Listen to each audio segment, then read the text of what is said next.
Hi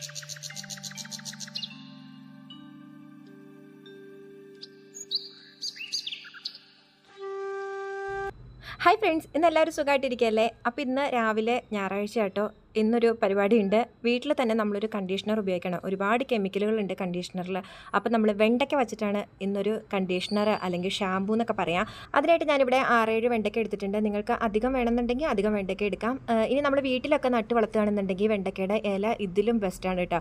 അപ്പോൾ ഇല ഇല്ലാത്തതുകൊണ്ട് നമ്മൾ വെണ്ടയ്ക്ക എടുത്തു. വെണ്ടയ്ക്ക ഇതുപോലെ ഒന്ന് ഞെട്ട് കളഞ്ഞില്ലെങ്കിലും കുഴപ്പമൊന്നുമില്ല. ഞെട്ട് കളഞ്ഞിട്ട് നമുക്കിതുപോലെ മിക്സിയുടെ ജാറിലേക്ക് ഒന്ന് കഷ്ണങ്ങളാക്കി ഇട്ട് കൊടുത്തിട്ടുണ്ട്.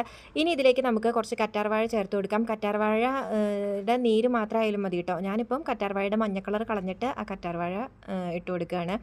ഒരു ഫംഗ്ഷനൊക്കെ വന്നിട്ടുണ്ടെങ്കിൽ കണ്ടീഷണർ ഉപയോഗിച്ച് മുടി സെറ്റ് ചെയ്യാമെന്നാണ് എല്ലാവരുടെയും ആഗ്രഹം. നമ്മുടെ കടയിൽ കണ്ടീഷണർ ഉപയോഗിക്കുന്നത് പോലെ തന്നെ സിസോ, ചെറു പ്രായത്തിലുള്ള കുട്ടികൾ വന്നിട്ട് പോലും മുടി കറുപ്പിക്കുന്ന സിസോ ഒക്കെ വാങ്ങിക്കൊണ്ട് ഹെയർ ഡൈ വാങ്ങിക്കൊണ്ട് പോകുന്നുണ്ട് കേട്ടോ.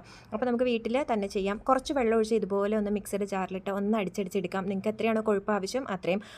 അങ്ങനെ കൊഴുപ്പിനനുസരിച്ച് വെള്ളം ചേർത്ത് നന്നായിട്ട് ഇതൊന്ന് അടിച്ചെടുക്കാം. ഇത് വേണമെങ്കിൽ അരിച്ചെടുക്കാം കേട്ടോ. ഞാനിപ്പോൾ അരിച്ചെടുത്തിട്ടൊന്നുമില്ല. എന്നിട്ട് നമുക്ക് ഇങ്ങനെ മുടിയിൽ എണ്ണയൊക്കെ തേച്ചതിന് ശേഷം നമുക്കിതുപോലെ ചേർത്ത് കൊടുക്കാം.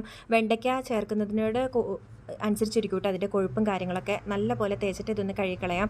ഞാനും മോളും ഇതായിട്ട് തേച്ചത്. നന്നായിട്ട് അരിച്ചെടുക്കുകയാണെങ്കിൽ തരുതരുവൊന്നും ഉണ്ടാവില്ല. എന്താ സൺഡേ ആണ്, അപ്പോൾ വീട്ടിലൊന്ന് പോകാമെന്ന് വിചാരിച്ചു. അങ്ങനെ ഞങ്ങൾ വീട്ടിലേക്ക് പോകാൻ കേട്ടോ. എൻ്റെ സ്വന്തം വീടായ മൂവാറ്റുപുഴയ്ക്കാണ് ഞങ്ങൾ പോകുന്നത്. ആ സൺഡേ ആകുമ്പോൾ ഷോപ്പൊന്നും ഇല്ലാതെ കാറിൽ ചെടി വലിയ അടീനിയാണ്, പൂക്കാത്ത കാരണം. ഇത് കണ്ടോ അടീനിയാട്ടോ. ഞാൻ വെട്ടവും ഒന്നും ചെയ്യാതെ ഇത് ഒരുപാട് വലുതായി. ഇനി വീട്ടിൽ ചെന്നിട്ട് ഉമ്മച്ചിക്ക് കൊടുക്കാം. അപ്പോൾ പൂത്തിട്ട് കൊണ്ടുവരാമല്ലോ എന്ന് വിചാരിച്ചു. ഞങ്ങൾ വീട്ടിൽ ചെന്നപ്പോൾ അമ്മായിയും കുട്ടികളൊക്കെ ഉണ്ടായിരുന്നു കേട്ടോ. ഉമ്മച്ചിയുടെ ബ്രദർ ഉണ്ടായിരുന്നില്ല. അവരെ കൊണ്ടുവന്ന് വിട്ടിട്ട് പോയി. പിന്നെ ഐസ്ക്രീമും കേക്ക് ഇങ്ങനെ മിക്സ് ചെയ്ത് കഴിക്കുന്നത് എൻ്റെ ബ്രദറിന് ഭയങ്കര ഇഷ്ടമാണ് കേട്ടോ. അതുകൊണ്ട് വാങ്ങി ഞങ്ങളും കഴിച്ചു. അങ്ങനെ ഞങ്ങൾ അടിപൊളി ബീഫ് കറിയും തേങ്ങാച്ചോറൊക്കെ കഴിച്ചു കേട്ടോ. ഒട്ടും കുഴഞ്ഞു പോകാത്ത അടിപൊളി തേങ്ങാച്ചോറിൻ്റെ റെസിപ്പി നമ്മൾ അപ്ലോഡ് ചെയ്തിട്ടുണ്ട്, കൃത്യമായിട്ടുള്ള അളവും കാര്യങ്ങളൊക്കെ പറഞ്ഞിട്ട്. അപ്പോൾ കാണാൻ താല്പര്യം ഉണ്ടെങ്കിൽ ഡിസ്ക്രിപ്ഷനിൽ ഒന്ന് കാണാം. അങ്ങനെ ഫുഡൊക്കെ കഴിച്ചു. പിന്നെ കുട്ടികളും എല്ലാവരും കുറച്ച് നേരം സംസാരിച്ചിരുന്നു. ഇതെൻ്റെ ബ്രദറിൻ്റെ കുട്ടിയായിട്ടോ. ഇത് എൻ്റെ കസിൻ സിസ്റ്ററിൻ്റെ കുട്ടിയാണ്, ഹയ സാറ. അപ്പം കുട്ടികളൊക്കെ ഇങ്ങനെ കളിച്ചുകൊണ്ടിരിക്കുകയാണ്. ഭക്ഷണമൊക്കെ കഴിച്ച് ഞങ്ങളിങ്ങനെ ഇരിക്കണം.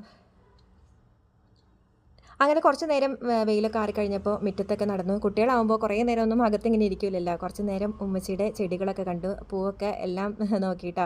അങ്ങനെ നിൽക്കുന്ന സമയത്താണ് ഇതുപോലെ വീടിൻ്റെ അടുത്ത് ഈ മണി പ്ലാന്റിൽ ഒരു കുരുവി കൂടുണ്ടാക്കിയേക്കണത്. നമുക്ക് പലപ്പോഴും ഇത്രയും അടുത്തൊരു കുരുവിക്കൂടൊന്നും കാണാൻ പറ്റില്ലല്ലോ. അതിനുള്ളിൽ മുട്ടയുണ്ട് കേട്ടോ. കിളി ഇപ്പോൾ പുറത്ത് പോയേക്കാണ്. പക്ഷേ നമുക്ക് ഫോണിൽ ഇങ്ങനെ ഉള്ളിലേക്ക് ആക്കിയിട്ട് എടുക്കാൻ പറ്റില്ല. പെട്ടെന്ന് കൂട്ടിയതാണെന്ന് ഉമ്മച്ചി പറയുന്നുണ്ടായിരുന്നു കേട്ടോ. പെട്ടെന്ന് അതുങ്ങൾ കൂട്ടിയെടുത്തു എന്നൊക്കെ പറയുന്നുണ്ട്. അങ്ങനെ വർത്താനം പറഞ്ഞിട്ട് സമയത്ത് നമ്മുടെ ഇളാപ്പ മാമിച്ചി, ഞാൻ ഇതിനു മുമ്പ് ടൂർ പോയ വ്ളോഗിലൊക്കെ പറഞ്ഞിട്ടുണ്ട് കേട്ടോ. ഞാൻ വരുമെന്ന് പറഞ്ഞിട്ടും തിരക്കുണ്ടായിട്ടും വിളിച്ചു വരുത്തിയതാണ് കേട്ടോ. അങ്ങനെ മാമിച്ചി വന്നു. കുറച്ച് നേരം എല്ലാവരും ചായയൊക്കെ കുടിച്ച് ഇരുന്നു. സത്താർ നാട്ടോ മാമിച്ചിയുടെ പേര്. എളിയമ്മയുടെ ഹസ്ബൻഡ് എളാപ്പായാണ്. ഞങ്ങൾ മാമിച്ചി നാട്ടോ വിളിക്കുക. അങ്ങനെ എല്ലാവരും വർത്താനം പറഞ്ഞു. അമ്മായിയും എല്ലാവരും ഉണ്ട് കേട്ടോ. എൻ്റെ നാത്തൂനും ഇക്കായും ഉമ്മച്ചിയും ഉപ്പച്ചിയും ആങ്ങളെയൊക്കെ ഉണ്ട്. എല്ലാവരുമായിട്ട് കുറച്ച് നേരം വർത്താനം പറഞ്ഞു. പിന്നെ അവർ പോവുക കേട്ടോ.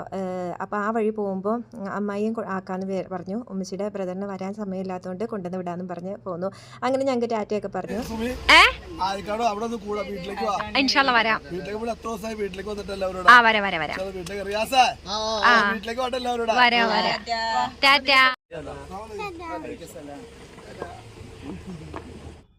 അങ്ങനെ ഇന്നത്തെ സൺഡേ കഴിഞ്ഞു. ഞങ്ങളും തിരിച്ചു പോവാണ്. നാളെ പഴയതുപോലെ പിന്നെയും ഡ്യൂട്ടിയും കാര്യങ്ങളൊക്കെ ആലോ എന്നുള്ള വിഷമമുണ്ട്. അടുത്ത കുഞ്ഞു വിശേഷങ്ങളായിട്ടാണ്. Thank you, by.